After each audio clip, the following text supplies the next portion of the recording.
Ya regresamos a Argumentos, iniciamos de inmediato con nuestro segmento de entrevistas. Hoy me acompañan en nuestros estudios Luis Aguilar de Polianalítica, él es politólogo y CEO de esta organización. También nos acompaña el historiador, el profesor Pedro Benítez. Muchas gracias por estar con nosotros a ambos. Un placer. Gracias a ustedes. Rosa. Bueno, vamos a iniciar de inmediato una jornada histórica. Vivió el día de ayer Colombia. Gustavo Petro es el presidente electo, el primer presidente de izquierda que tiene este país suramericano y que representa su triunfo en el contexto actual que vive Latinoamérica. Vamos a iniciar de inmediato por ese contexto histórico con el profesor Pedro.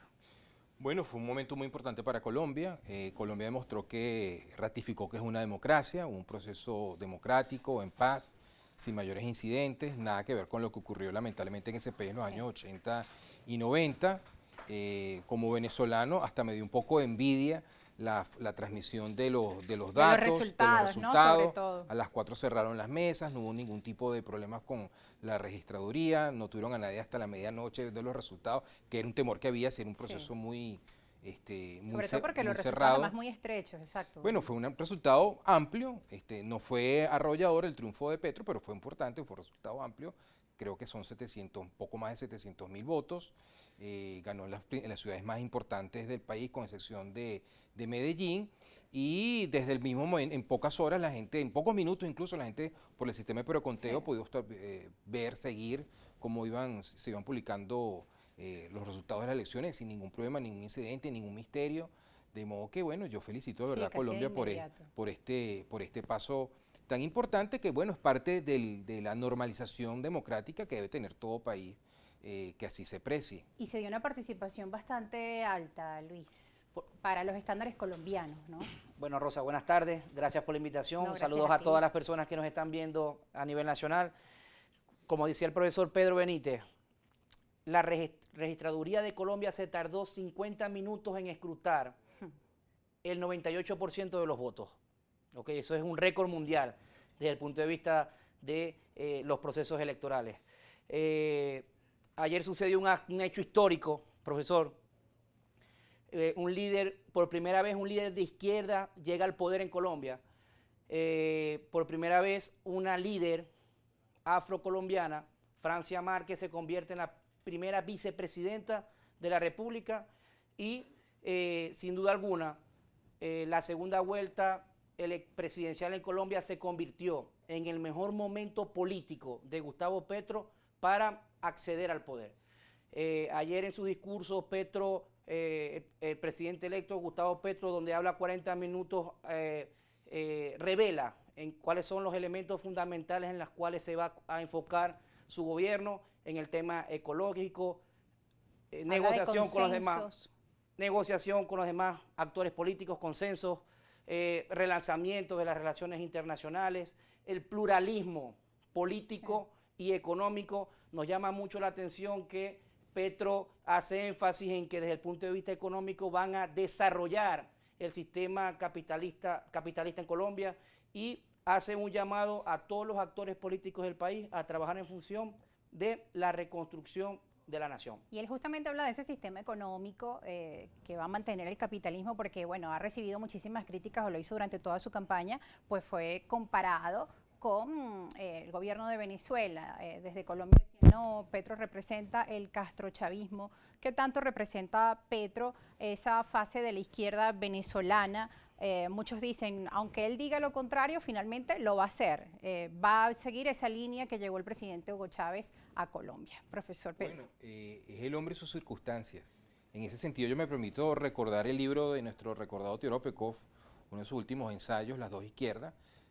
Teodoro, que venía de ese proceso político ideológico, él decía que en América Latina no había una izquierda, sino varias izquierdas que él clasificaba en dos grupos, lo que llamaba la izquierda carnívora y la izquierda vegetariana. Se ponía en la izquierda vegetariana el caso del presidente Mujica y el Frente Amplio en Uruguay, el propio Lula, sus dos primeros gobiernos en Brasil, bueno, fueron gobiernos que fueron con un programa reformista de izquierda, muy de corte socialdemócrata, pero entendiéndose con el sector privado, siendo disciplinados fiscalmente, controlando la inflación, manteniendo abiertas sus economías con el resto del mundo. Y bueno, tuvimos otras experiencias más cercanas para nosotros, donde lamentablemente esa no fue la orientación. Entonces, bueno, Petro vamos a ver Petro hacia dónde se dirige. Rosa, yo quería aprovechar, me parece importante comentar la participación de Francia Márquez como candidata a la vicepresidencia. Yo creo que, bueno, por los datos que estamos viendo, el aporte electoral de ella fue muy importante. Es un símbolo poderoso, ya ¿no? en Lo que representó ella. Ya en las primarias ella había tenido un muy buen desempeño, con su discurso, con su imagen, su figura, una figura fresca, que evidentemente es una persona que tiene muy buenas intenciones y que es difícil atacarla, por supuesto. Yo creo que ella fue el arma secreta de Petro en la campaña. Ella fue la imagen del pacto histórico en Antioquia, que es el bastión tradicional del uribismo, y ahí Petro levantó 50.000 votos, cosa que no había logrado hacer hace 4 años. Y además le aportó, por los datos que se están recibiendo de Colombia, y le dicen la analista de ese país, le aportó el triunfo en varios departamentos, sobre todo en la zona del Pacífico, de donde ella es originaria. Entonces, bueno, esto forma parte de, bueno, a dónde va esta izquierda, ¿no? Vemos la actitud de Boric en Chile, cómo él rápidamente se desmarcó de Venezuela, de Cuba, del Incluso gobierno Maduro de Nicaragua. llegó a decir que esta era una izquierda cobarde, la que estaba surgiendo en el continente latinoamericano. Incluso Gustavo Petro le respondió en su momento, tomándolo como que era con él. Y fíjate que el presidente Maduro incluye ahí al presidente de Perú, Pedro Castillo, aunque tienen dos agendas desde el punto de vista social muy distintas. Bueno, vamos a ver a dónde se orienta Petro. Petro en estos 2 años, pues ha sido una campaña muy larga en Colombia, él constantemente ha puesto el mismo nivel al presidente Duque y al presidente Maduro, ¿no? O sea, continuamente ha estado marcando distancias del caso venezolano. Pero al mismo tiempo, los que conocen bien la política colombiana saben que Petro tiene un estilo personalista, autoritario, que lo ha llevado a chocar con otros líderes de la izquierda en el pasado. Pero bueno, es el hombre de sus circunstancias. ¿Autoritario por qué? Bueno, por ejemplo, las decisiones que tomó cuando era alcalde de Bogotá. Su ruptura con el polo democrático alternativo, que fue la primera formación de izquierda que se creó después que se disolvió el M-19, ya legalizado, y él hace este ensayo muy personalista, muy del estilo Petro. El caso de Petro se parece mucho al de López Obrador en México, ¿no? También una izquierda, un toque fuertemente personalista. Y Petro tiene una persona que se parece bastante a la del presidente Álvaro Uribe, es una cosa que a mí también me llama la atención. ¿Cuál sería la semejanza y la diferencia principal? Brevemente, para también darle... Bueno, ¿con quién? Entre Uribe y Petro, ¿no? Bueno, la diferencia es ideológica. Pero las semejanzas. Pero tiene un estilo personalista los dos, claramente, y mucha gente teme, con razón, de que ahora Colombia en los próximos 4 años, su institucionalidad va a estar sometida a una serie de tensiones, pero yo quiero recordar que eso también ocurrió con el presidente Uribe. Uribe, Rosa, disculpa, con esto termino, fue los últimos 6 procesos electorales presidenciales en Colombia, incluyendo el de anoche, 4 los ganó Álvaro Uribe o un candidato apoyado por Álvaro Uribe. O sea, que Colombia también tiene una tradición de personalismo y bueno, Petro efectivamente ha acumulado una victoria enorme en términos de votos. Es normal porque la población en el registro electoral crece, también Uribe en su momento, pero yo consigo ahí algunas coincidencias interesantes. Bien, hay otro elemento, como mencionabas, el tema de la institucionalidad democrática. También otro hecho que llama la atención de inmediato, Rodolfo Hernández, el candidato del opositor a Petro, salió reconociendo su derrota. El presidente Iván Duque, pues también saludando al ganador. Y asimismo también Álvaro Uribe se pronunciaba en las redes sociales, ¿no? También son otros elementos que marcan la jornada, Luis. Bueno, considero que el candidato presidencial Rodolfo Hernández se comportó como un demócrata, ¿ok?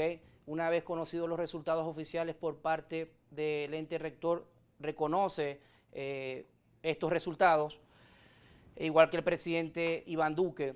Considero que al candidato Rodolfo Hernández le fue muy bien en la campaña para la primera vuelta presidencial. Logró 2 objetivos estratégicos: notoriedad, que el país lo conociera, y número 2, logró con un tema muy importante en la sociedad colombiana que tiene que ver con la corrupción, utilizarlo como su bandera. Pero, aunque le salió mal, ¿no? correcto. Ya estar acusado de corrupción. Pero no le fue muy bien para la campaña en la segunda vuelta electoral, ya que yo me pregunto, es la primera vez, como politólogo, que conozco a un candidato presidencial que decide no ir a los medios de comunicación en una campaña electoral y además decide no participar en un debate presidencial cuando los medios de comunicación, los debates presidenciales se convierten en el principal canal para comunicarte con tus electores. Los medios de comunicación, estos canales para comunicar, no los utilizas para comunicarte con tu adversario político, sino con aquellos electores que tú tienes que convencer para que voten por ti en este proceso electoral. Y además, en este caso había una sentencia del Tribunal de Bogotá. Bueno, prácticamente dio una carta haciendo una serie de solicitudes a Gustavo Petro y su equipo que se trasladaran a cierto lugar pidiendo ciertos periodistas y aún así no cumplió con esto. Eso pudo irle en contra en esta ocasión. Le funcionó para la primera no ir a los debates, pero ya para la segunda. En política hay un elemento muy importante, Rosa, que es la coherencia discursiva, como lo llamamos los politólogos. Si tú atacas a la corrupción, pero tienes expedientes de corrupción abiertos en la Contraloría, tú defiendes la institucionalidad, pero la institucionalidad te obliga, te manda, mejor dicho, a participar en debates y no participas en debates, se crea un feedback, un cortocircuito en los electores, ¿ok? Y en la opinión pública o política en general. Gustavo Petro decía que necesitaba 1.5 millones de votos para ganar en segunda vuelta y saca más de 2 millones de votos. Rodolfo Hernández tiene un importante resultado en la primera vuelta, pero no logra los objetivos matemáticos en segunda. Esto quiere decir que un sector importante de votos invisibles, votos aéreos y hasta electores que votaron por Rodolfo Hernández en primera vuelta decidieron no votar por él en segunda. Creo que en la primera vuelta electoral vimos a un Rodolfo Hernández más estratégico, más polémico, que así generaba más notoriedad, se conectaba más con la gente. Pero en segunda vuelta vimos a un Rodolfo Hernández que divagó desde el punto de vista estratégico y que sin duda alguna este elemento, esta debilidad, fue capitalizada por el comando de campaña de Petro. Es que también fue una campaña muy sucia en términos generales de lado y lado. Vamos a estar hablando al regreso aún más sobre este proceso electoral en Colombia, sus resultados, qué le espera a este país suramericano, nuestras cuentas en las redes sociales, @argumentosgb en Instagram, @argumentos_gb en Twitter. No se aparten que ya volvemos. Bueno.